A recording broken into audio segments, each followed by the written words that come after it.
Pronto, aqui. Então vamos lá, voltando para onde a gente estava. Quando você quer acessar um elemento de uma lista, qual cálculo é feito? O que é que ele guarda? A posição que a lista começa, por exemplo, a lista começa na posição 200 e o tamanho de um elemento. Se você está armazenando elementos primitivos, inteiros, floats, booleanos, o elemento ele tem um tamanho fixo. Por exemplo, pode ser 4 bytes para um inteiro, pode ser 8 bytes para um number e por aí vai. Então, se eu imaginar que eu tenho 4 bytes por elemento, calcular o elemento da posição 500 vai ser 500 vezes 4. É o tanto que eu vou andar, porque cada elementozinho são 4 bytes. Se a minha lista começa na posição 200, aqui eu vou ter 2000, o elemento que eu quero está em qual posição? 2200. Isso é o que a gente chama de acesso aleatório. Acesso aleatório ou acesso indexado por índice é a operação que me permite escolher um índice e pular para a posição em que ele está. Tudo bem? Tá? Então vamos começar a dar um monte de nomes. Isso a gente diz que é uma ação de tempo constante. Não faz diferença se eu tenho uma lista de 500 elementos, de 2.000 elementos, de 2.500 elementos, de 50.000 elementos. Acessar um elemento é uma ação constante. Eu simplesmente pulo para aquele lugar e acesso aquele elemento. Todo mundo junto? Beleza. Vamos pensar em outras coisas que também são constantes dentro de uma lista. Se eu quiser adicionar um elemento no final da lista, eu tinha o 12, aí depois do 12 eu quero colocar o 15. Qual será o custo disso? Então você pensa, os elementos da lista são contínuos na memória. Basta que eu saiba onde é que a lista termina e eu vou lá e preencho mais uma casinha. Botei o 15. Agora eu quero colocar o 6. Então eu vou lá e preencho mais uma casinha. Coloquei o 6. Eu quero colocar o 13. Ups! Foi o que aconteceu? Acabou o espaço. Quando você lida com listas, o compilador, a linguagem, ela está o tempo todo fazendo uma estimativa. Que é o quê? Ele não me falou quantos elementos quer. Eu vou alocar aqui um bloco de espaço para ele. Se por acaso ele preencher esse bloco todo, eu vou ter que fazer alguma coisa. E esse alguma coisa normalmente é o seguinte. Normalmente acontece da seguinte forma. Ele cria uma lista que cabe um elemento. Aí você coloca um elemento dentro dessa lista. Se você tenta colocar o segundo elemento, cabe na lista? Não. Então ele pega um novo bloquinho de memória, copia o elemento que você tinha e te dá um espaço a mais. Agora você tem uma lista que cabe em 2 elementos. Aí você vai lá e coloca o seu segundo elemento. Só que aí você tenta colocar mais um elemento. Será que seria inteligente ela ficar aumentando de 1 em 1? Sim ou não? Não. Então, o que é que normalmente as linguagens fazem? Elas fazem uma adequação de dobro. Então, se aqui cabiam 2 elementos, da próxima vez que ela realocar, ela vai fazer o quê? 4. Então, você tentou dar um append de um novo elemento, então ela vai aumentar para 4 espaços no bloco. 1, 2, 3, 4. Vai preencher os elementos que já existem. 1 e 3. Vai colocar um novo elemento, por exemplo, 5. E pronto. Está aqui a tua nova lista. Vamos diferenciar 2 termos. Um dos termos é o tamanho da lista, ou size. O tamanho da tua lista é 3, porque existem 3 elementos. Mas a capacidade da lista não é 3. A capacidade é a quantidade de elementos que ela suporta antes de realocar. Qual é a capacidade atual? 4. Então a gente tem uma lista com 3 de tamanho e 4 de capacidade. Se eu tentasse inserir um outro elemento, ele iria para onde? Para depois do 5, né? Para a posição 4, seria o índice 3. Então, se eu tentar colocar aqui o elemento 2, ele veio para cá. Aqui, ó. Botei o 2. Se eu tentar adicionar agora o 7, o que vai acontecer? Ele vai dobrar o espaço de novo para 8 elementos de capacidade, copia todos os elementos que existem e adiciona o 7. Então, qual é o custo que a gente tem para adicionar um elemento? Ainda é um tempo constante, é simplesmente colocar o elementozinho lá no final. Existe um termozinho que a gente usa para dizer que você pega um custo grande em finanças, você pega um preço que é grande e dilui esse preço em várias prestações. Oi? Se eu tiver uma linha que a capacidade é 4 e tiver só 3 elementos e eu chamar pelo último, vai mostrar o Não, vazio? ele não vai. Ele vai dizer que não existe aquele elemento. Se você... Daqui a pouco a gente chega lá, tá certo? Vamos lá. Eu vou mostrar isso daqui em código, tá? Então, existe um custo, um termozinho em finanças, que é chamado de amortização. Já ouviram falar desse termo? Amortização significa pegar algo que é um todo e diluir nos pequenos. Então, a gente poderia dizer que adicionar um elemento no final do vetor é um tempo constante, sempre é colocar um elemento no final, só que é um constante amortizado. De vez em quando, ele vai precisar fazer um gasto maior. Só que esse de vez em quando é a exceção, não é a regra. Se você tiver um vetor que já é dimensionado corretamente, ele nunca precisaria fazer um redimensionamento. Por exemplo, se você tem uma linguagem como, exemplo, Go, tá? Cadê? Uma linguagem como Go, você faria o seguinte: eu quero que o meu vetor seja um vetor, que letra feia da pleura. É porque tá ruim. Eu quero que seja um vetor, só para vocês entenderem. Sai tracinho, tem um tracinho aqui. Tracinho fantasma. É do... Deixa eu desabilitar ele. Sai. Desabilitou? Não. Sai. Como é que eu tiro isso? Depois eu insiro de novo. Pronto. Quando a gente está lá em Go ou em C++, a gente tem essas opções. Eu não digo que quero um vetor de inteiros, mas eu digo, por exemplo, que eu quero que ele já tenha uma capacidade inicial de 1000 elementos. Quantos elementos ele vai começar? 0. Só que ele já começa com a carga de 1000. Se eu tivesse em C++, eu faria algo como: eu quero um vetor de inteiros e eu quero logo que ele aloque, reserve para mim 1000 elementos. Então ele já, puxa o blocão de 1000 para eu poder inserir todo mundo sem que ele precise ficar nesse joguinho de aloca, expande, diminui, expande, diminui, expande, diminui.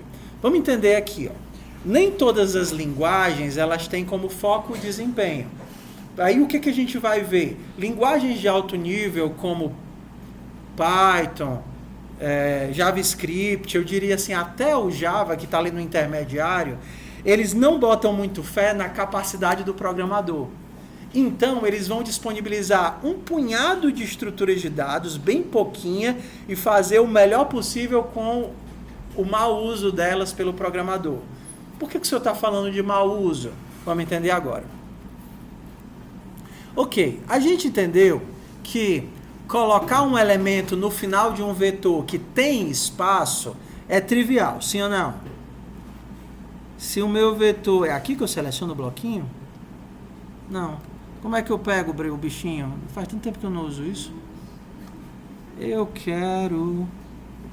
arrastar é assim. Não. Eu quero arrastar só o breguecinho. Será que é esse? Sim, pronto. Supondo que o meu vetor tenha espaço, inserir no final dele é tempo constante. Eu posso colocar o 5. Dá um append aí de 9. Vai lá e bota o 9. Adicionar no final e remover do final é tempo constante. Remover do final é simplesmente apagar do final. Não custa nada. O que é o problema dos vetores? Quando você precisa inserir ou remover alguém do começo ou do meio. O vetor não é contínuo na memória. Então, se você tem 10 100 mil elementos no teu vetor e precisa remover um elemento de uma posição que está bem aqui, o que é que de fato a linguagem faz quando você chega lá e escreve delete vetor na posição 5? O que é que isso faz? Isso faz assim, ó. Ele quer se livrar desse cara aqui no meio. Eu não tenho como fazer um buraco na memória e acabar com aquela posição. O que eu posso fazer é o seguinte: eu vou copiar todo mundo uma posição para trás. Copia esse cara para trás, copia esse daqui para trás, copia esse daqui para trás, vou copiando. Na verdade, eu vou copiando, vou puxando, né? Esse daqui vem para ocupar essa posição, esse vem para ocupar essa posição, esse vem para ocupar essa posição. Então, eu saio puxando todos os elementos. Se eu tenho 100 mil elementos e eu quero remover um elementozinho do começo, eu vou fazer quantas cópias? 100 mil cópias. Ok? Isso serve tanto para eu remover um elemento do meio de um vetor, quanto eu inserir um elemento no meio de um vetor. Então, se você quer pegar e inserir um carinha bem aqui, você vai ter que copiar todo mundo para frente para poder abrir espaço para esse carinha que você quer colocar no meio da lista. Puxa esse cara para cá, puxa esse cara para cá, puxa esse cara para cá, puxa esse cara para cá, sobrou o espaço, você coloca o elemento aqui no meio do nada, tá? Então, vamos lá, vamos entender. Lista é maravilhosa, ela é eficiente para praticamente tudo, a não ser para inserir e remover no meio e inserir e remover do começo. Estamos de boa até aí? Faz sentido? Os elementos precisam ser contínuos da memória, então eu tenho que aprender a lidar com essa limitação. Ainda mantendo a lista, aí a gente agora vai pensar na questão das estruturas de dados. Vocês já fizeram alguns casos em que você precisava de uma fila? Vocês não viram já? O elemento entrava de um lado e saía do outro. Isso acontece o tempo todo, certo? De você precisar inserir elementos numa ponta e remover da outra ponta, ou inserir numa ponta e inserir em ambas as pontas. Isso é chamado de fila, pilha, ou então fila dupla. É uma estrutura que você precisa ter para quê? Que você precise colocar em ambos os lados.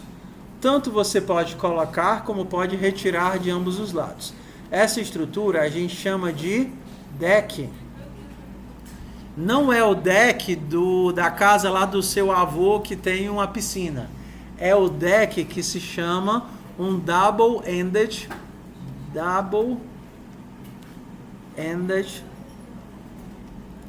queue. Seria uma fila de 2 finais. Então, bora lá. Eu só tenho o vetor, mas vocês entenderam que o vetor é ruim para eu mexer no meio e mexer no começo. Como é que eu vou resolver o problema para conseguir inserir em ambas as pontas? Com uma certa boa dose de criatividade. Bora lá. Vamos imaginar aqui que a gente tem um vetor de 100 posições, tá certo? Aí eu coloco um elemento aqui, aí coloco outro no final, coloco outro no final, coloco outro no final, coloco outro no final. Tudo bem até aí, sim ou não? Sim. Se eu quiser retirar um elemento do final, é de boa, né? Eu simplesmente vou lá e tiro o elemento do final. Ainda tem 100 posições no vetor. Ok? Normalmente, se eu quisesse remover um elemento do começo, o que é que eu precisaria fazer? Para remover esse cara daqui, eu teria que pegar todos os meus elementos e puxar para a esquerda. Num deck, a gente muda, não a gente, internamente, o que é que ele faz? Ele pensa da seguinte forma: vamos fazer o seguinte, ao invés de apagar tudo, eu vou fazer de conta que eu me livrei desse cara e vou pensar que o início do meu vetor agora é aqui. Ainda cabem quantos elementos no vetor? 100. Tem quantos elementos no vetor? 5. E se eu remover mais um elemento da frente, o que é que vai acontecer? Remover um elemento da frente significa dizer que o começo agora é aqui.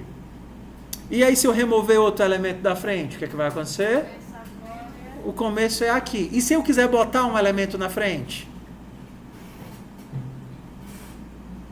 Aí ele vem para cá. E se eu quiser colocar mais um elemento da frente? Aí ele vem para cá. E aí vamos lá, eu estou aqui.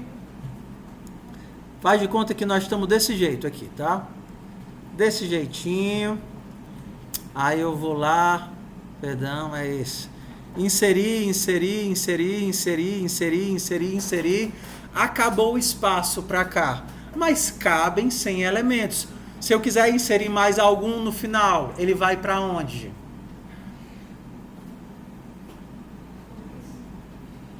Para o começo. É o que a gente chama de buffer circular. O próximo desse cara, o fim dele é onde?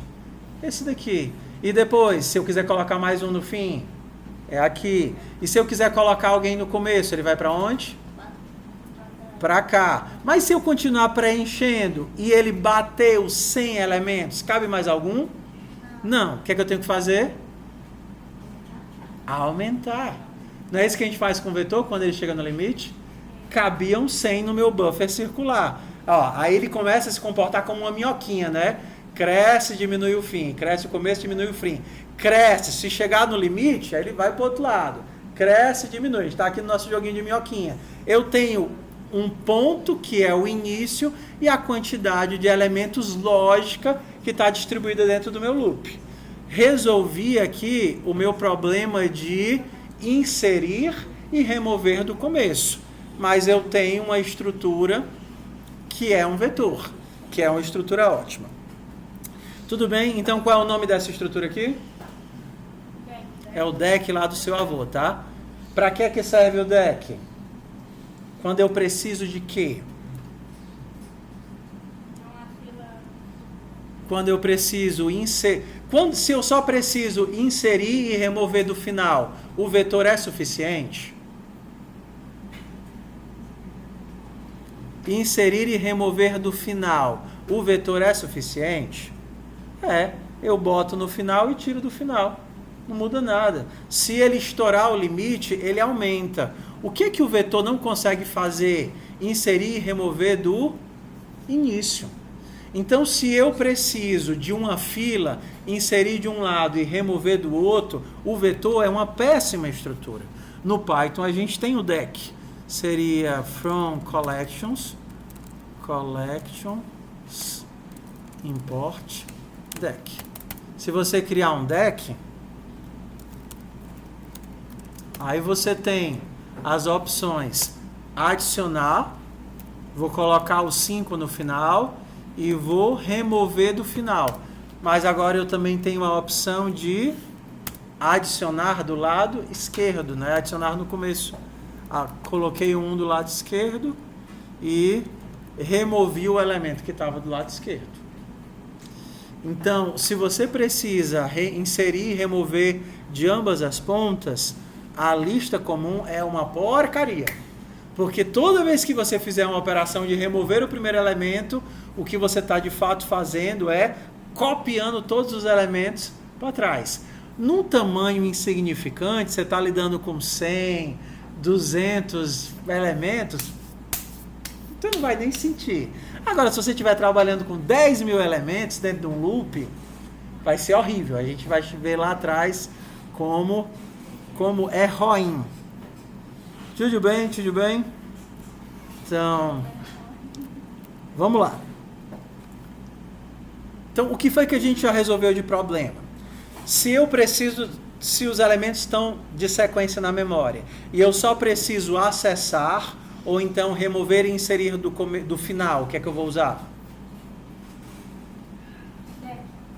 Do final, só o vetor. Se eu preciso só do final, eu uso um vetor normal. Se eu preciso do final e do começo, aí sim eu preciso de um deck. Só que a gente tem um problema. Qual é o problema? O que é que eu ainda não tenho de forma eficiente? Inserir e remover de onde? Do meio. Isso acaba sendo uma situação muito especial, porque não é comum que a gente precise ficar mexendo no meio de estruturas, mas existem estruturas de dados próprias para isso. E aí a gente chama essas coisinhas de listas ligadas. Qual é a característica de uma lista ligada? Quando você tem um array, uma lista normal, ela é um blocão de memória onde os elementos estão contínuos. Um depois do outro, um na frente do outro. Mas na lista ligada, o que a gente tem é uma costura de um monte de bloquinhos, onde só quem sabe cadê o bloquinho da frente é o bloquinho de trás. Então, se eu tiver uma lista ligada, eu vou colocar, por exemplo, 7 no primeiro elemento, 2 no segundo, 3 no terceiro, o 1 no quarto elemento. Qual é a desvantagem disso? E é uma grande desvantagem. Primeiro, se eu quiser chegar no elemento 1, eu não posso dar um salto, eu não tenho acesso aleatório. Porque a partir do começo da lista, eu não sei cadê ele. Como é que eu faço para chegar no 1? Eu tenho que ir para o 7 e depois do 7. Vou para o 2 e depois do 2. Eu vou para o 3 e depois do 3 eu vou para o 1. Isso é ruim? Sim. Se você precisa, se o acesso aleatório é útil para você, você perdeu o acesso aleatório. Qual é a única vantagem disso daqui? Se por acaso você quisesse remover um elemento, como cada um deles é um bloquinho separado da memória, você não precisaria mexer em todo mundo. Você só precisaria refazer a costura. Bastaria dizer, depois do 2, eu tenho o 1. Eu não tenho mais o 3. Eu não precisei mexer em mais nada. Os outros 10 milhões de elementos da lista nem ficaram sabendo da mudança. Simplesmente o 2 anotou lá que, a partir de agora, o próximo dele não era mais o 3, é o elemento que estava depois do 3. Vamos agora dar um passinho a mais para entender por que essa estrutura aqui é ruim. Ué, o senhor não disse que era boa? Não era boa para quando eu preciso mexer no meio? É, mas você tem que pensar se isso é útil ou não é útil em alguns níveis. Vocês não têm disciplina de... vocês não têm nenhuma disciplina que vocês vão tentar entender o computador. Processador, tipos de memória e etc. Né? Assim, eu acho que é arquitetura de computadores que a gente veria isso, ou em alguns outros cursos vai mudando. Mas, de forma resumida, a gente tem níveis diferentes de armazenamento e acesso. O armazenamento mais lento seria o armazenamento no seu HDzinho, tá bom? Os dados estão no HD. Quando você quer ler esses dados e usar esses dados, para onde é que esses dados têm que ser copiados? Para a memória RAM. Então esses dados eles são copiados em blocos para dentro da memória RAM, beleza? Só que a memória RAM ainda é lenta. Quando você vai fazer um cálculo, a informação que você precisa da RAM é copiado para dentro dos caches do processador.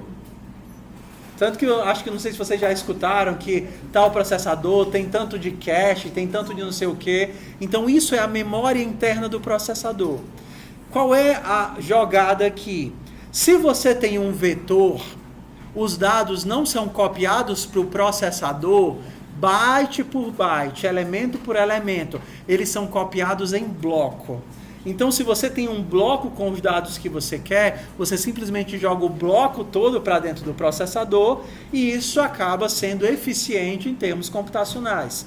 Se por acaso você tem uma lista ligada, onde cada elementozinho está num canto da memória, você teria que coletar esses elementos de um por um para dentro do processador. Existem otimizações? Existem, mas vocês já entenderam que trabalhar com um bloco de dados contínuos é mais eficiente. Tudo bem até aí? Todo mundo está na aula ainda? Vocês nunca mais vão ter provavelmente uma aula de complexidade e otimização, a não ser que vocês procurem. Então, bora ficar aqui. Vai ter muita coisinha útil aqui. Vamos para o próximo caso. Eu falei para vocês que num vetor, os elementos eles estão um atrás do outro na memória. Não foi isso que eu falei para vocês? Mas vamos pensar aqui. Se eu tivesse uma lista de palavras, banana, chiclete, churros e Ovo. Não, todos estão errados. Ovos. Não, banana tá certo. Aqui, ó. Ovos. Banana. Só para não ter nenhum certo, beleza? Todos esses elementos têm o mesmo tamanho? Não.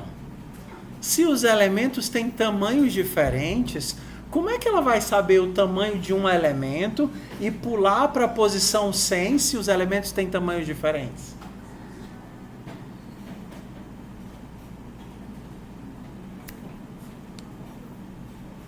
Seria muito ruim se ela tivesse que contar de um por um. O primeiro tem 4 caracteres, então eu pulo 4 bytes. O segundo tem 8 caracteres, eu pulo 8 bytes. Vamos lá.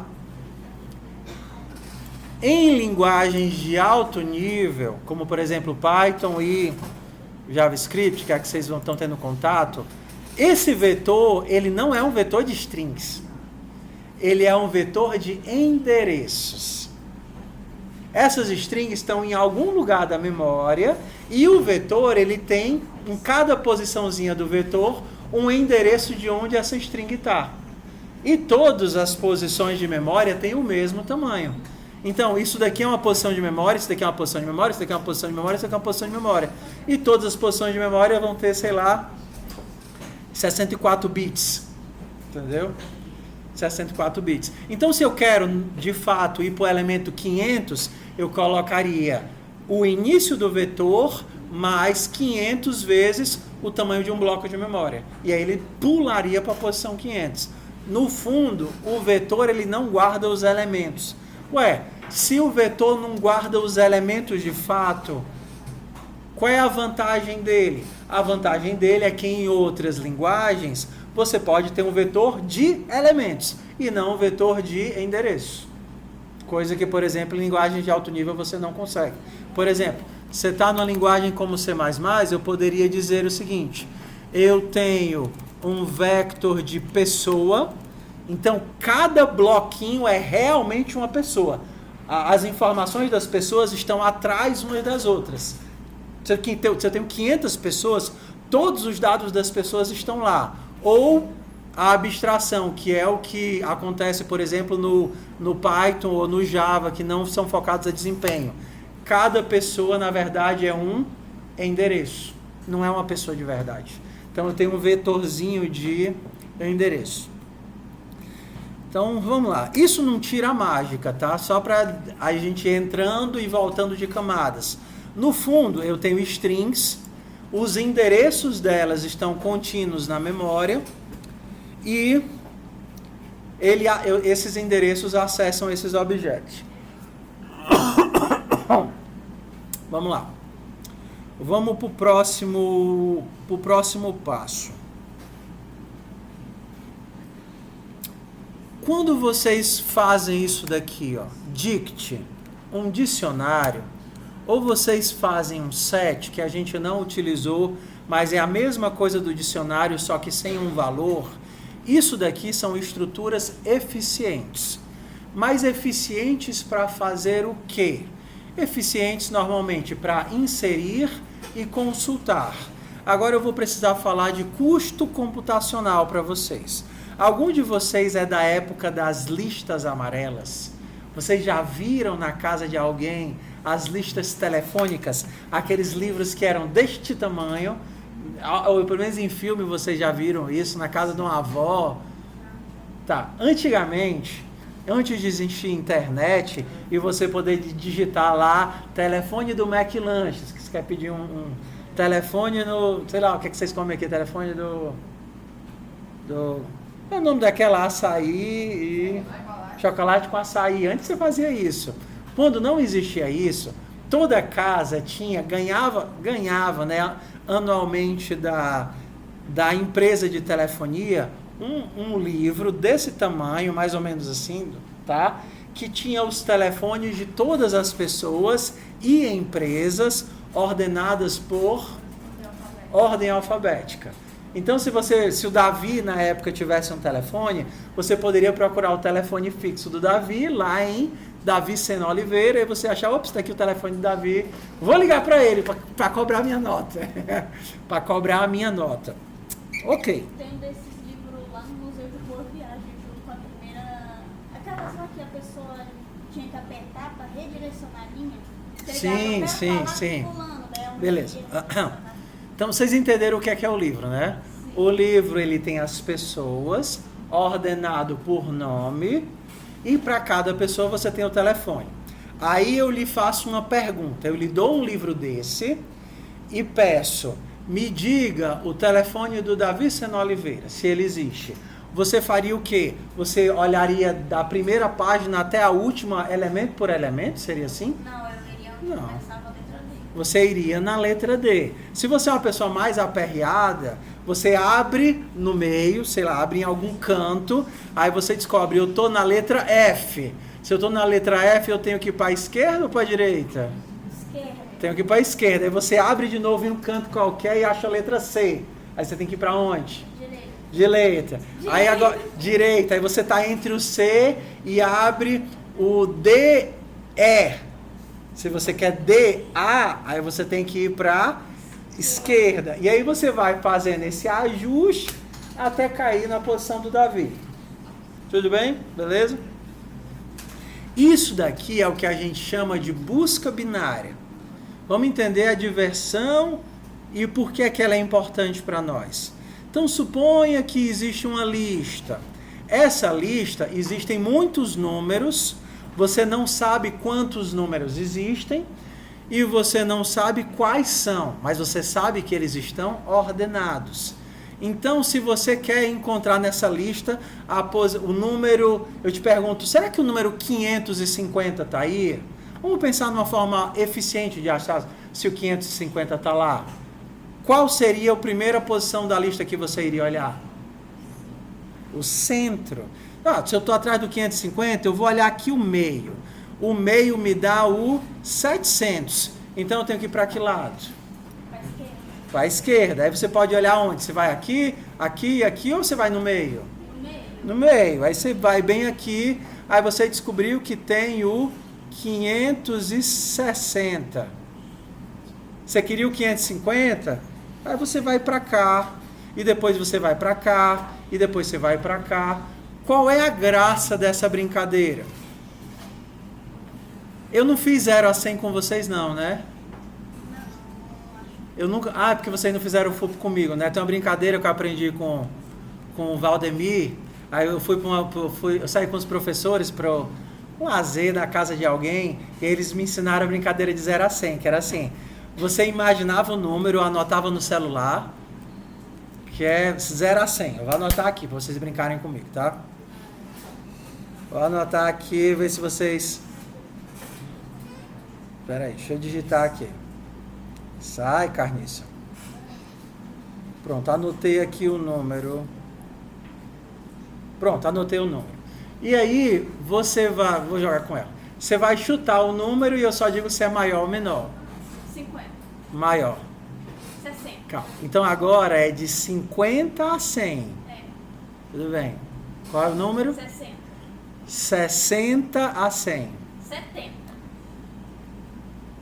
70 a 100. 80. 70 a 80. 75. 70 a 75. 73. 73 a 75. 74. Você perdeu, porque quando cai no intervalo que não tem mais opções, aí você perde, entendeu? Como não tinha mais nenhuma opção, você perdeu. Tem que acertar em cheio. Você tem que acertar em cheio. Mas isso daqui que a gente está fazendo é uma busca binária. Qual é o jogo da busca binária? Toda vez que você faz uma consulta, o que acontece com o espaço amostral? Mas diminui de quanto? Se você tinha 1000 elementos para analisar e você faz uma consulta, agora você tem quantos elementos para analisar? O elemento total aumenta aquilo que você buscou. Não. Se eu tinha 1000 elementos e eu fiz uma consulta,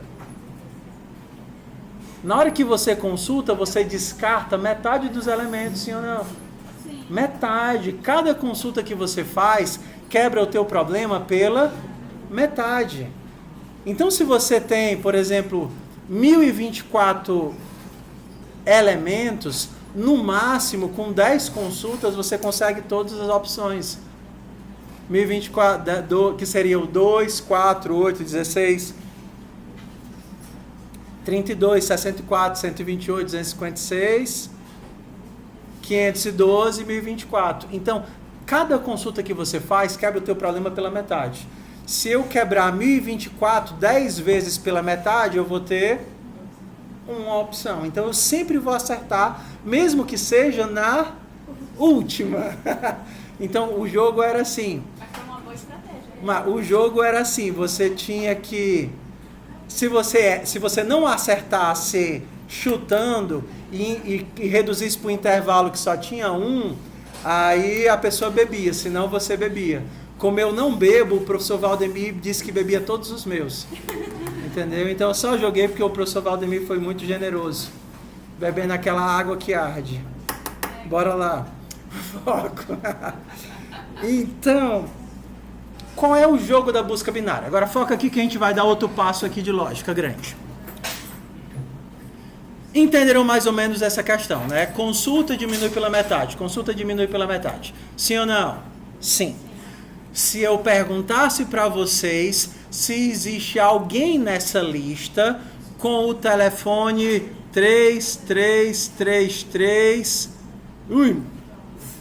2222. Você não pode ligar para a pessoa e você tem que caçar se tem alguém na lista com esse telefone e quem é o nome. Tem alguma estratégia para fazer isso? Bora lá, você tem uma lista telefônica com o nome das pessoas e o telefone das pessoas. Eu quero que você me diga se tem alguém na lista telefônica com esse telefone. Aí a pessoa diz, eu ligo para ele e pergunto, quem é você? Não. Você não pode ligar, você tem que achar na lista. Existe alguma forma eficiente de fazer isso? Não. Porque os dados não estão ordenados por telefone. Os dados estão ordenados por nome. Então, a única forma como você tem para fazer isso é olhando nome por nome, telefone por telefone, por telefone, por telefone. Vamos agora pegar uns nomezinhos de custos. Um custo linear é o custo que a gente dá quando, se o problema dobrar de tamanho, eu dobro de custo. Se você levou 10 dias para procurar o telefone numa lista de 1024 páginas, bora comigo, desiste não. Você tinha uma lista de 1024 páginas e precisou de 10 dias para achar o telefone, porque você teve que olhar de um por um. Se eu dobrar o tamanho da lista, qual é a estimativa de tempo que você vai precisar? O que é que vocês acham? Se eu te der uma lista que é o dobro da lista anterior, você vai precisar de um dia a mais, de 2 dias a mais, do dobro de tempo. O que é que vocês acham? Bora, vocês fizerem Enem, vocês passaram, vocês estão aqui, vamos lá. Tá, mas o resultado ainda está no mesmo lugar que está. Não, o resultado, esquece o resultado. Ele pode estar em qualquer lugar e pode não estar. Você pode chegar no final e perceber que o número não estava lá. Hã? Eu não vou. Eu quero que vocês pensem em termos de custo, pessoal. Vai pela intuição mesmo. Se você dobra o tamanho do espaço de busca, o que é que vai acontecer com o tempo? O tempo dobra junto, concorda? O tempo dobra junto. Beleza? Ok? Por quê? Porque esse é um problema linear. Se o espaço de busca dobra, o tempo dobra junto. O tempo está associado a uma busca linear de elemento por elemento. Bora para o próximo passo, que esse daqui vai ser mais complicado. Bora lá, queimando os neurôniozinhos. Faz de conta que agora eu te peço, numa lista de 1024 páginas, para me procurar pelo nome de uma pessoa. Você está fazendo a busca, abrindo na metade, abrindo, ok? Se você levou por volta de 10 minutos, 1 minuto por consulta, e agora eu te dou uma lista que é o dobro de páginas, qual vai ser o novo tempo que você vai precisar? Hã? Bora lá, vamos lá, calma. Eu tô tentando levar vocês ao sentimento de o que é complexidade algorítmica. Vamos lá. Numa lista linear, você tinha que ver a lista toda, concorda? Se você dobra o espaço da lista, você vai precisar dobrar o tempo. Só que na nossa nova lista, você tinha 1024 páginas. Cada minuto que você gastava, você resolvia metade do problema. Você precisou de 10 minutos para processar 1024 páginas. Se eu dobrar o espaço da lista, qual é o tempo que agora você vai precisar? 11 minutos. Porque em cada minuto... É impressionante como o ser humano ele vai de se sentir genial para se sentir um bosta em um segundo, né? Mas é isso mesmo.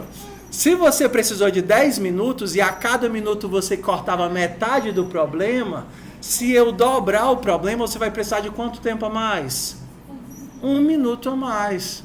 Porque a cada minuto, a cada custo de consulta, o teu problema cai pela metade. Isso é complexidade algorítmica. Quando a gente diz que um custo é linear, significa que se eu dobro o espaço, eu dobro o tempo.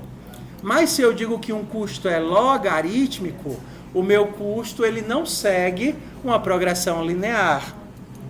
Ele segue uma progressão logarítmica. Só para vocês não se assustarem com a ideia do que é o logaritmo, minha filha me perguntou essa semana que ela estava vendo as questões do Enem, ela vai para o primeiro ano agora. Ela disse assim, papai, disseram para mim que o logaritmo é assustador, é terrível. É isso mesmo? Eu disse, mas não é marromena, mano. Que é assim, ó, tudo na matemática tem uma operação inversa. Se eu dou 5 bombons para você e me arrependo, qual é a operação inversa à soma? Subtração. Beleza? Se eu multiplico o dinheiro que você tem por 5 e me arrependo, qual é a operação inversa? A divisão. Na potenciação, a gente também tem algo parecido. Se eu pego um número, 3, e elevo a quinta, e eu quero me livrar desse 5, qual é a operação que eu faço? Não. A radiciação. Não é isso daqui, né? Se eu pego isso daqui, eu me livro desse 5. O que é o logaritmo? É quando eu pego e eu quero me livrar de quem? Do 3. Se eu quero me livrar do 3, eu faço o logaritmo na base 3. E aí vai sobrar quem? O 5. Então, quando a gente estava pensando no custo de uma operação, você tinha lá um problema que era 2 elevado a décima. O tamanho do teu problema era 2 elevado a décima. A quantidade que você tinha de páginas era 1024 páginas.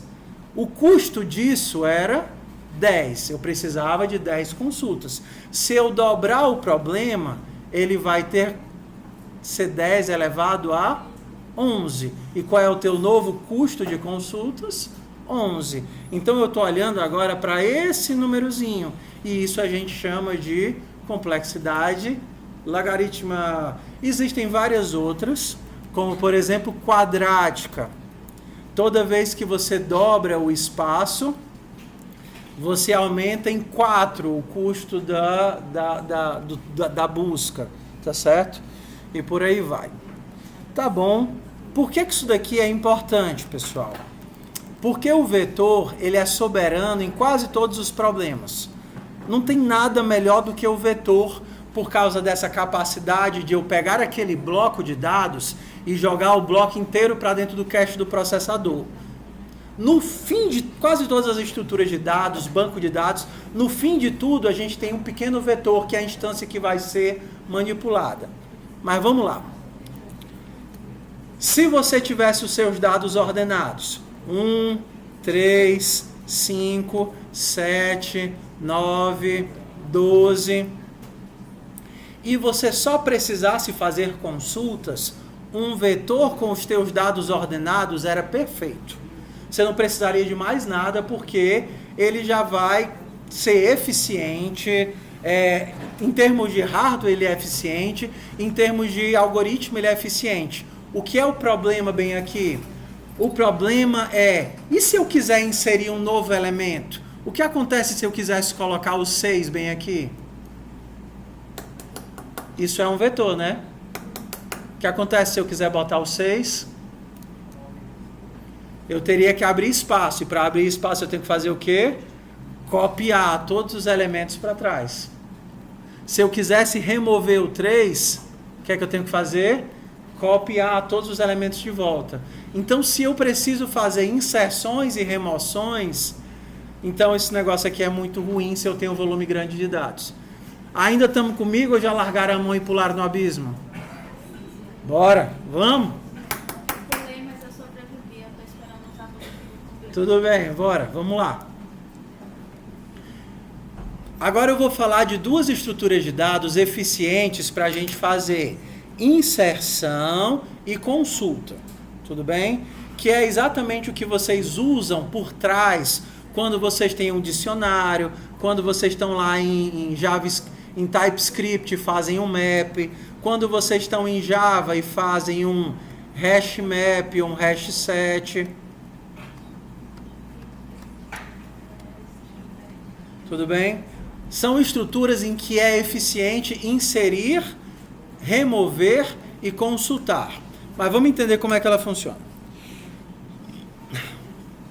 A primeira é a tabela hash, que é o que o JavaScript e o Python usam. Vamos ver aqui ela funcionando na simulação. Isso daqui é um sitezinho só de simulação de estruturas de dados, tá? Por exemplo, eu acabei de falar para vocês há algum tempo atrás da lista ligada, lembra? Que quando eu tinha que inserir um elemento, eu quero inserir o elemento 12. Aí ele vai, coloca e pendura ele sem que eu precise mover todo mundo. Só que o que a gente vai ver agora é esse daqui, a tabela hash. Qual é a lógica desta senhora? A lógica dessa senhora é que toda vez que eu for inserir alguém, ao invés de fazer como o vetor que eu jogava no final, eu só quero responder a seguinte pergunta: esse elemento existe ou não existe? É isso que eu quero responder de forma eficiente. Esse elemento está aí dentro? E eu quero que isso seja eficiente. Porque se eu só jogar o elemento num vetor, eu vou ter que percorrer o vetor todinho desordenado para saber se ele está lá. E se fosse um vetor ordenado, toda vez que eu inserisse ele no vetor, eu ia ter que ordenar de novo para poder consultar. Então eu quero uma estrutura que me responda a seguinte coisa: esse elemento está ou não está dentro da estrutura? Então, como é que ele funciona? Por trás de tudo é uma lista, a boa e velha lista de sempre. Só que na hora que eu vou inserir um elemento, eu faço um cálculo nesse elemento para direcionar para que lugar ele vai. E esse cálculo, por exemplo, poderia ser tão simples quanto o resto da divisão. Se eu tenho 10 elementos e quero inserir o elemento 25, qual é o resto da divisão de 25 por 10? 5. Então, se eu quero inserir o 25, ele vai para a posição 5. Se eu quiser saber se o 25 está na minha lista, o que é que eu faço? O resto da divisão é 5 e eu olho na posição 5. O 25 está na posição 5? Tá. Então, a tabela hash é composta de 2 passos. O primeiro é calcular para onde o elemento vai. E o segundo é lidar com a colisão quando 2 elementos vão para o mesmo canto. E se eu tentasse inserir o 35, para onde ele iria? O 35 iria para onde? O resto da divisão de 35 por 10 também é 5. Quando ele tentar inserir no 5, o que é que ele vai descobrir? Já tem alguém. E aí a gente tem um monte de estratégias. Uma delas é, vai criando uma filinha. E outra bem simples é, pega a próxima posição livre. Qual é a próxima posição livre aqui? 6. Então ele vai para o 6. Se eu quiser saber, por exemplo, cadê o 35? Procura para mim o 35. Onde é que ele iria procurar? Primeiro ele ia procurar onde? Na posição 5. Ele está na posição 5? Não, mas ele também pode estar onde? Nas posições seguintes. Então o que é que ele faz? Ei, ele não está aqui na 25. Ops, achei o 35. E se eu estivesse procurando o 55? Qual seria a lógica? Ele não está na posição 5. Está na posição 6? Não está na posição 6. Está na posição 7? Não, mas na posição 7 também não tem nada. Então ele sabe que o 55 não está aí. Porque se ele estivesse aqui, ele estaria numa sequência. Então vamos entender qual é a lógica da tabela hash. Ao invés de sair olhando do começo ao fim desordenadamente, eu tenho, entenda, um pré-cálculo que joga um elemento para uma posição e esse elemento vai estar nos arredores dessa posição. Então, por que esse tipo de algoritmo é eficiente? Se eu tiver uma forma eficiente de fazer com que os elementos caiam em posições diferentes, ou seja, uma boa distribuição, e eu tiver espaço suficiente para que não tenha muitas colisões, ou seja, muita gente batendo no mesmo lugar, o meu tempo de busca não depende da quantidade de elementos. Não importa se eu tenho 1 milhão de elementos. Se eu tiver uma tabela grande o suficiente, vai ter espaço para todo mundo sem eles ficarem se batendo. Eu fiz o cálculo de onde ele deve estar, vou procurar, caço nos arredores e achei ou não achei. Não importa o tamanho da tabela. Se eu tiver 10 milhões de elementos, eu teria que ter uma tabela maior do que 10 milhões para comportar esses elementos. E a única fragilidade, o único ponto fraco de uma tabela hash é justamente isso. Eu tenho que ter memória. Mas, de forma prática, é a estrutura de dados que é implementada de forma massiva.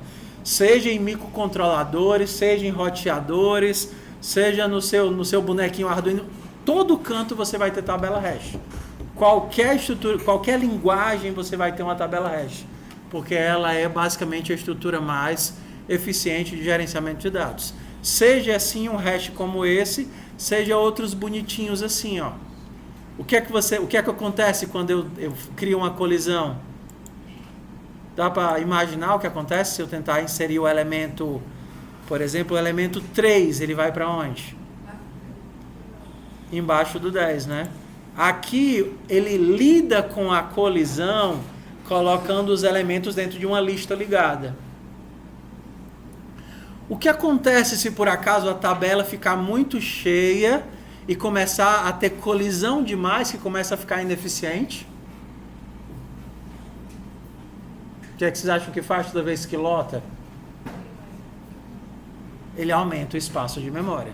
Aumenta, realoca, como você vai ter menos colisão, ele volta a ser eficiente de novo.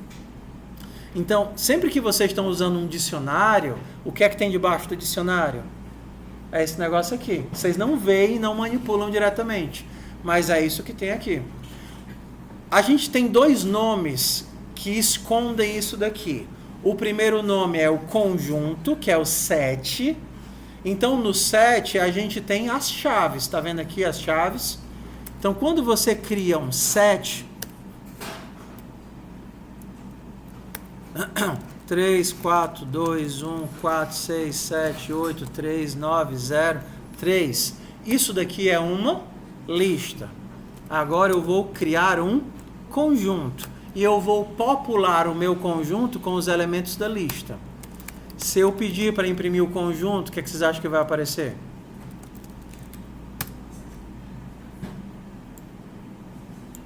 O que foi que aconteceu?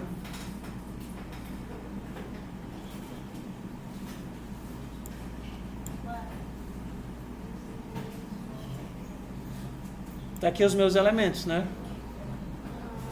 Na lista, eles tinham elementos repetidos? Sim. Sim. No conjunto, tem elementos repetidos?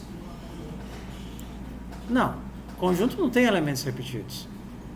Tá certo? Esse conjunto que vocês estão vendo, ele está ordenado ou não? Tá. Quando você tem uma estrutura de dados que ela é ordenada por padrão, já não é uma tabela hash. É outro tipo de estrutura, que só vale a pena quando você precisa de ordenação. No caso como Python, você não tem como escolher se você vai ter uma tabela hash ou uma estrutura ordenada. É o que a estrutura te dá. Por exemplo, no caso do Java ou do C++, você teria um tree set que te daria os dados ordenados ou um hash set que te daria os dados desordenados. O hash é sempre mais eficiente, mas se você precisa de ordenação, você acaba utilizando uma árvore. E qual é a mágica que a árvore faz? Você lembra da lista da busca binária, onde eu tinha todos os elementos em sequência? Isso daqui era muito bom para a gente poder achar alguém, sim ou não? E era também muito eficiente. Qual era a desvantagem desse carinha aqui? Quando eu precisava fazer o quê? Quando eu precisava inserir e remover, né? Que aí se eu precisava inserir e remover, eu tinha que baldear a lista toda.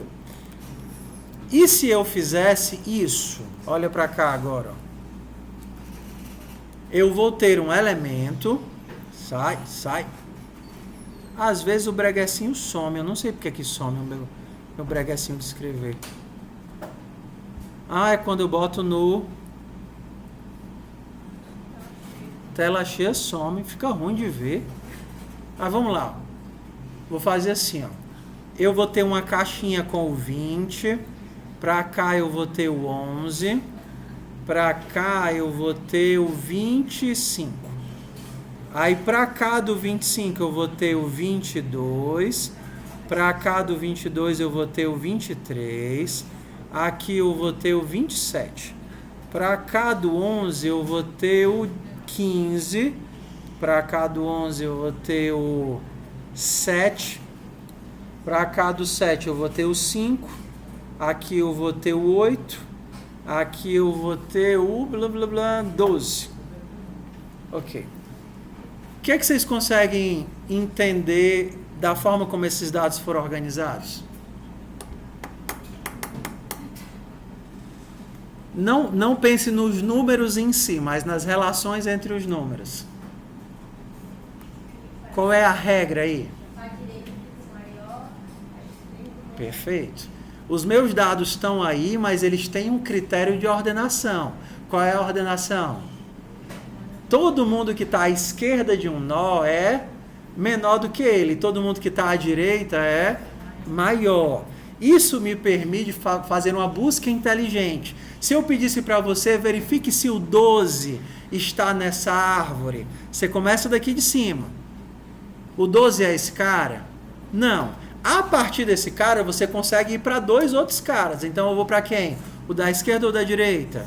Esquerda. Esse cara aqui é o 12? Não. Então, eu tenho que ir para onde? Para a direita. Esse cara é o 12? Não. Então, eu tenho que ir para onde? Para a esquerda. Esse cara é o 12? Achei. Mas se eu estivesse procurando o 21, eu faria como? Vou para a direita. Esse cara é o 21? Não. Esse daqui é o 21? O 21, se ele tivesse, ele estaria aqui. Então, o que é que eu sei? Que eu não tenho o número 21. Qual será o custo de fazer uma busca numa estrutura dessa?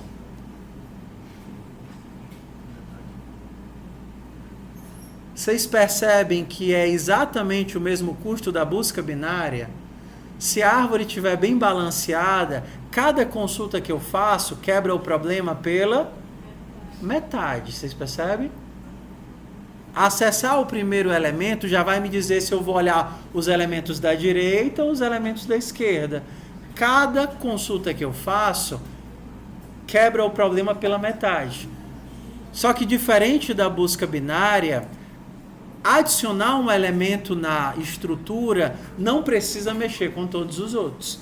Se eu quisesse adicionar o 21, bastaria vir aqui e adicionar o 21. Se eu quisesse, por exemplo, adicionar o 24, aí eu faria uma rotação, ou 26. Eu poderia colocar o 26 depois do 25, 26, e aí depois do 26 eu colocaria o 27. Mas a ideia aqui é que eu não preciso mexer com todo mundo, eu só adiciono ou removo aquele trechinho que eu quero remover. Beleza. Qual é a única vantagem dessa estrutura se eu for comparar com a tabela hash? Que vocês olham logo de cara. O que é que ela tem que a tabela hash não tem? O que é que ela tem intrinsecamente? O que é próprio dela? Que vocês veem quando rodaram bem aqui o set do Python. O que é que ela já me dá de cara? Da ordenação.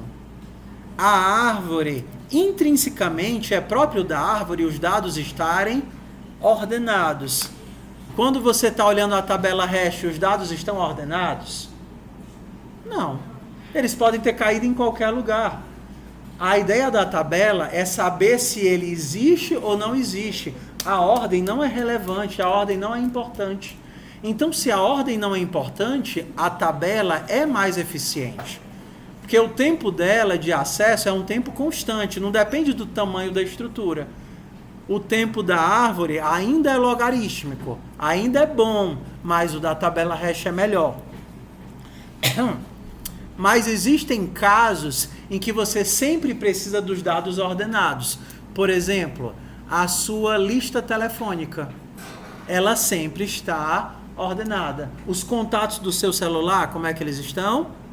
Sempre ordenados. A estrutura deles é uma estrutura que exige ordenação. Nunca você vai apresentar os dados para o usuário de uma forma que eles estejam bagunçados. Então, para algumas estruturas, ter a opção de árvore e manter as coisas ordenadas vale a pena. Vamos para o exercício prático, só para vocês entenderem como é que esse negócio aqui funciona. Vamos para o exercício prático aqui. Vamos lá. Existe alguma banda famosa em Quixadá ou não? Especificamente em Quixadá? É. Ou aqui no sertão, alguma banda famosa, alguma coisa famosa no sertão. Alguma vez algum artista famoso veio cantar por aqui? Calcinha preta. Quando foi? Tudo bem. Imagino então que como não existe muita oportunidade de lazer aqui, deve ter dado um monte de gente, ou eu estou iludido? Pronto. Então o nosso problema vai ser o seguinte. Venderam os ingressos para o show do Calcinha Preta. E aí, se formou a fila para entrar no estádio, ginásio, sei lá o quê.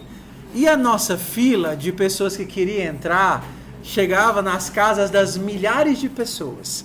Então eu vou popular aqui uma fila de pessoas. Random.randint. Vamos ver aqui quantas pessoas. O número de pessoas eu vou colocar aqui como 10 mil pessoas para o show do Calcinha Preta. Tudo bem? Então, cada pessoa recebeu um número.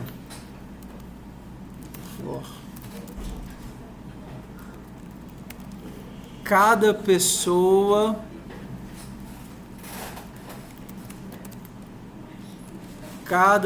recebeu um número.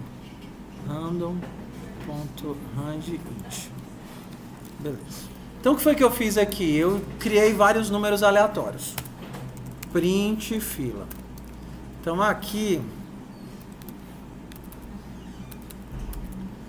blá blá blá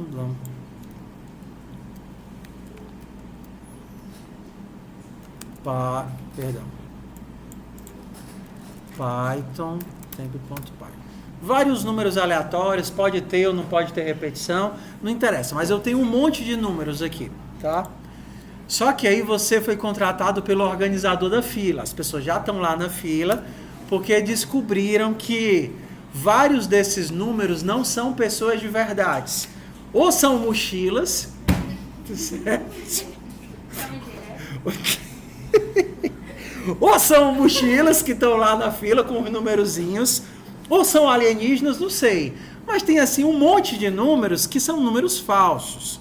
Então, supondo que são 10 mil pessoas que estão na fila, nós teríamos 5 mil mochilas. Então, os falsos são o número de falsos. Vou colocar que metade é falso. Metade é falso. Então, os falsos são random.randint, 0 a número de falsos.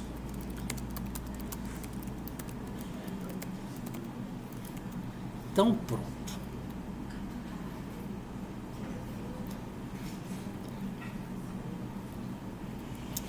Pronto. Então o que é que a gente tem agora? A gente tem um vetor com um monte de números e a gente tem um outro vetor com os números que a gente tem que remover. Se você for fazer com a lógica que você aprendeu de FUP, aí você vai pensar o seguinte: o que é que a gente tem que fazer? A gente tem que passar por cada pessoa da fila, né? Assim. Aí eu olho para essa pessoa e digo: qual é seu número? Aí ele diz assim: 53 mil. Aí você vai olhar se ela está na lista dos números falsos. Se ela estiver na lista dos números falsos, você vai dizer o quê? Por favor, saia da fila. Certo, algoritmo? Certo. Então vamos fazer. Então eu vou fazer o seguinte: eu vou começar imaginando que eu estou olhando para o primeiro elemento.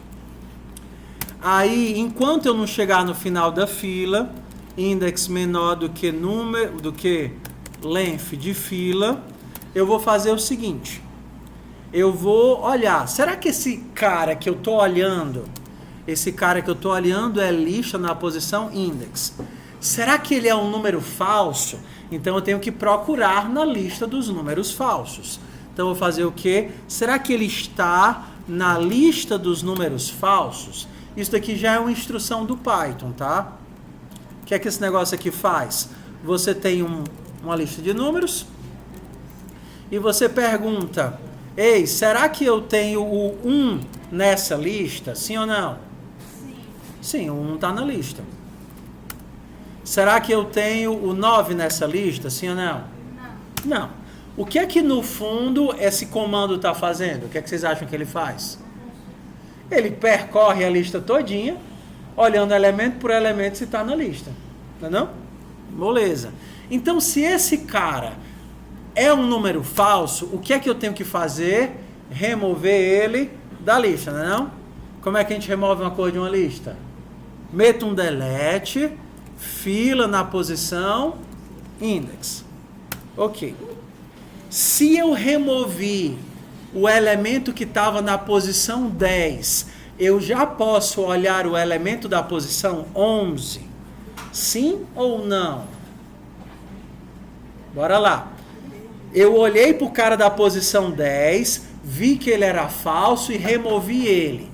Eu já posso pular para a posição 11 para ver se o cara da posição 11 também é falso? Não, porque se removeu, ele vai ter que... Exato. Na hora que eu removi o cara da posição 10, o que aconteceu com o cara da posição 11? Voltou para a posição 10. Então eu não posso ir para frente.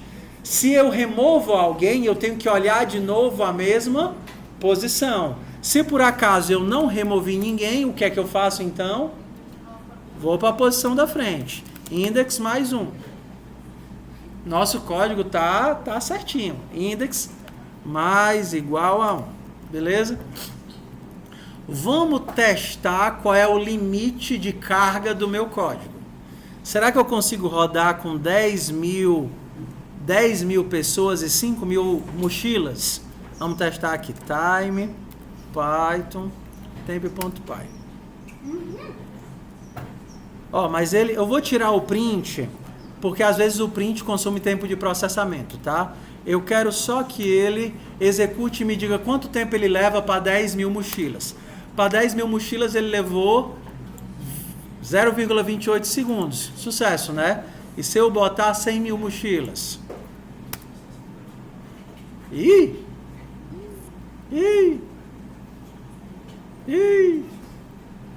Amanhã ele O ego, mano. Quer dizer que acho que foi. se eu multiplicar por 10 já deu ruim? Deu ruim. Ao invés de 10 mil, bora de pouquinho, porque aí a gente consegue ver a evolução. 10.000 foi quanto? 0,26. E se eu dobrar o espaço de busca, 20.000, 0,91. O tempo dobrou? Não. E se eu triplicar, 1,96. Se eu multiplicar por 4,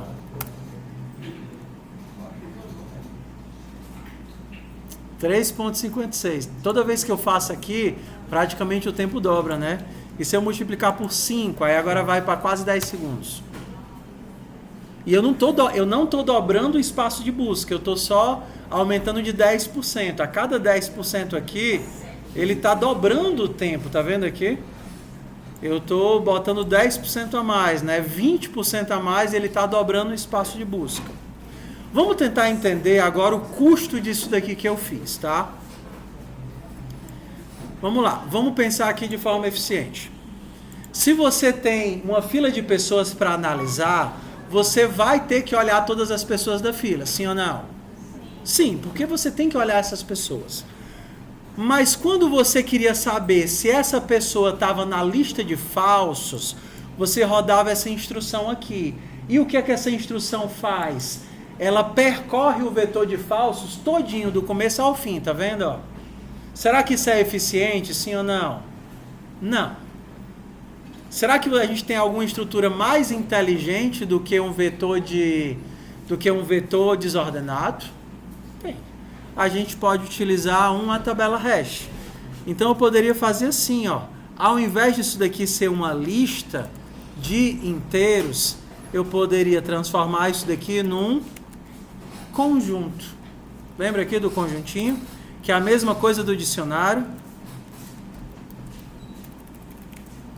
Na hora que eu fiz isso daqui que levava N operações para cada vez que eu consultava, vai ser resolvido em uma operação. Então, pensa aqui, ó, isso daqui já te levava 10.000. Se esse daqui também te leva 10.000, você vai ter 10.000 vezes 10.000. Teu custo total aqui seria de... Ai, papai do céu! Seria de 100 milhões. Certo? O que é que a gente acabou de fazer? Quando a gente colocou esse carinha aqui com tempo constante, a gente baixou um bocado não, a gente baixou essa dobra de multiplicação. Bora testar aqui de novo, ó. Ainda não está perfeito, mas vamos só aqui, só esse pequeno ajuste. 10.000 foi em 0,3 segundos. E se eu colocar 20.000, 0,3. 30.000, 0,5. Perdão. 10, estava em 10.000, né? 20, 40, bora de 2 em 2. 0,6. E se eu colocar 80, dobrando de novo, 0,18. E se eu agora multiplicar por 10, 800. Ui.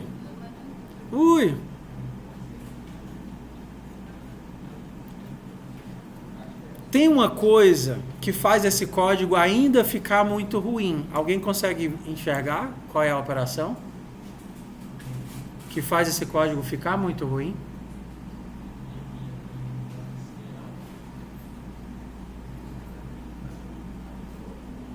Bora.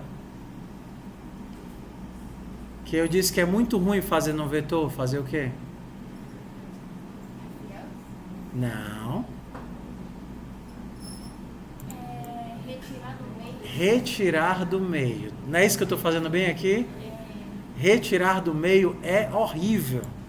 Aí você pensa, cara, mas não tem como fazer. Eu preciso retirar o cara do meio.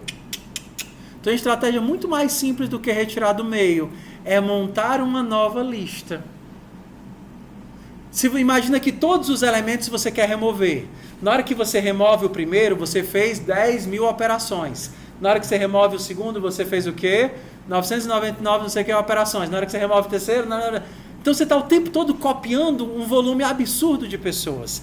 Imagina se eu só te dissesse, constrói uma nova lista com os que sobreviveram. Você vai simplesmente, não boto, e no final você percorreu a lista uma única vez. Não precisou ficar fazendo esse milhão de operações. Então, outra coisinha aqui que poderia deixar o nosso algoritmo infinitamente superior. Os verdadeiros. Verdadeiros é uma lista de inteiros. Então, agora como eu não preciso mais remover, eu posso fazer só o seguinte. Para cada elemento da lista, da fila. Se esse elemento não estiver nos falsos, é porque ele é um dos elementos verdadeiros. Ponto. Append elemento. Ponto. Append elemento. O mesmo algoritmo que a gente tinha antes. Mas agora eu não tenho mais aquele custo de fazer uma deleção no meio, que é um custo altíssimo. Olha como é que ficou agora o nosso algoritmo. Vamos aqui de 10 em 10 para vocês entenderem. Vamos para 10 mil primeiro. 10 mil, 0.02. 100 mil, 0.08. 1 milhão, 0.69. 10 mesmo? 10 milhões? 10 milhões. Quanto é que vocês acham que vai agora? 13 segundos.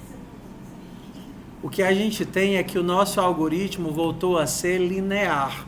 Então agora se eu estou multiplicando por 10 o espaço de busca, o que é que vai acontecer com o tempo provavelmente? Multiplicar por 10 também. Então eu espero que isso daqui dê por volta aí de uns 6 segundos. Vamos ver se isso faz sentido. Por volta de 6 segundos. Se eu botasse aqui 100 milhões, para onde é que ele ia mais ou menos? Ele ia ir para 70 segundos, 80 segundos. Vocês entendem agora o que é uma coisa ser linear no espaço de busca? Quadrático no espaço de busca? Quando eu tinha aquele meu código antigo, o que eu estava fazendo? Isso daqui que eu fazia, pronto, isso daqui que eu fazia era um custo de N. Se eu tenho N elementos, isso daqui é um custo de N. Só que eu tenho que esse if está dentro desse daqui. E esse if também é N, ou seja, proporcional ao tamanho da lista. Se eu tenho N e dentro eu tenho N vezes N, eu tenho um custo quadrático. E aqui dentro, quando eu fazia uma deleção, qual era o custo dessa deleção? N. Porque o preço dela também estava relacionado ao tamanho da minha lista. Se eu tinha 10 mil elementos e eu precisava pagar, eu tinha um custo associado a 10 mil elementos. Então tudo aqui era custoso. Então a gente fez 2 operações e transformou um algoritmo que era praticamente irrodável para um algoritmo que agora aceita qualquer instância. Essa é a ideia de entender um pouquinho sobre algoritmos e estruturas de dados. Eu tenho um dos meus ex-bolsistas de PID, que ele foi para uma empresa e aí conversando com ele, e aí como é que estão as coisas e tal, não? Ele disse, aqui a empresa é grande, tem um monte de programador, mas assim, a maioria deles é programador assim, né, aprendeu sozinho e tal. E eu disse, faz muita diferença? Ele disse, cara, faz. Porque quando eu cheguei aqui, o site carregava em quase 10 segundos. Ronildo, o nome dele. Quando eu cheguei aqui, o site carregava em quase 10 segundos. E quando eu fui analisar as consultas a banco de dados, carregamento de não sei o que, a forma como as coisas estavam organizadas, tudo muito assim, ineficiente. Aí só aqui trabalhando um mês, né, e ajeitando e refatorando, agora ele carrega em meio segundo. Aí disse, pô, legal. Entendeu?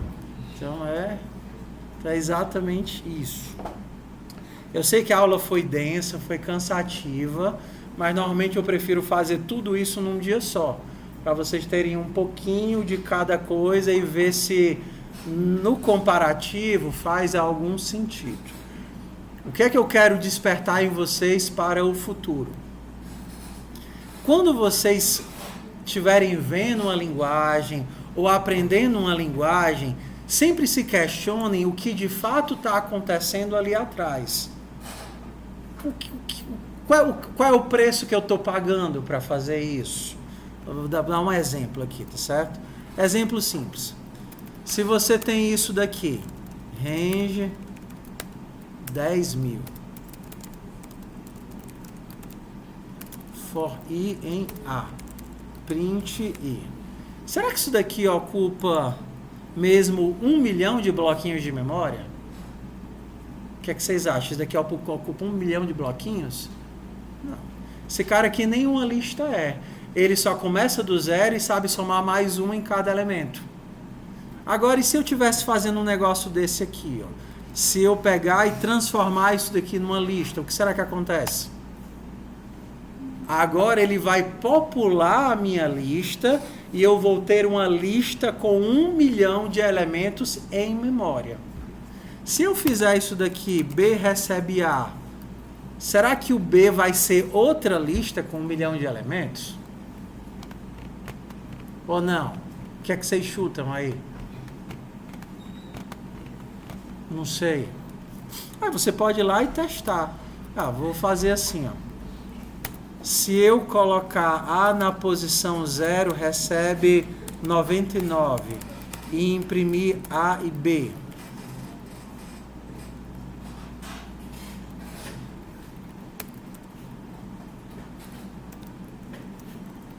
Print A e print B. Se eu fizer isso, será que A e B são iguais?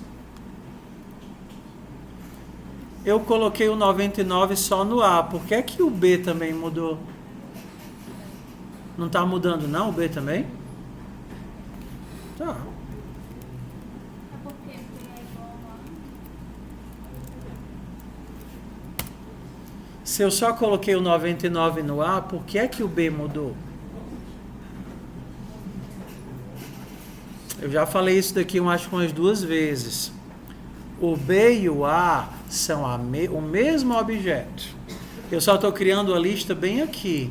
Aqui eu estou só copiando a referência. Então, B e A são a mesma lista. O que acontece quando eu altero A? Eu altero B, porque B e A são a mesma lista. E se eu fizer isso daqui, ó? Eu quero A, só que, assim, eu quero A pulando o primeiro elemento. Estou pulando o primeiro elemento. Eu estou pegando A do segundo elemento até o final. E aí eu venho aqui e altero o segundo elemento. Será que o B também vai começar com 99 agora? Bora testar. Ué, o B começou com 99? Não. Então esse cara aqui copiou a lista toda, sim ou não? Sim, ele copiou a lista toda. Então eu tenho um custo de cópia aqui. A não ser que esses caras sejam objetos. Porque se forem objetos, ele vai copiar as referências. Então assim, qual é a ideia que eu estou tentando passar aqui hoje? Façam testes. Lembrem de brincar com a linguagem. A linguagem é para vocês testarem. Não tenham medo de errar, de escrever, de ver o que acontece se eu fizer isso, e perguntar por que isso acontece assim, e consultar lá no GPT e pensar, será que tem uma forma melhor de fazer isso? Será que tem uma forma mais eficiente? Eu sei que a maior parte de vocês não vai trabalhar com programação, mas esse tipo de questionamento é um questionamento que a gente leva para qualquer coisa que vá fazer, entendeu? Ué, será que tem uma forma mais interessante, mais eficiente, mais adequada de fazer isso? Amanhã, aula normal, amanhã não é prática.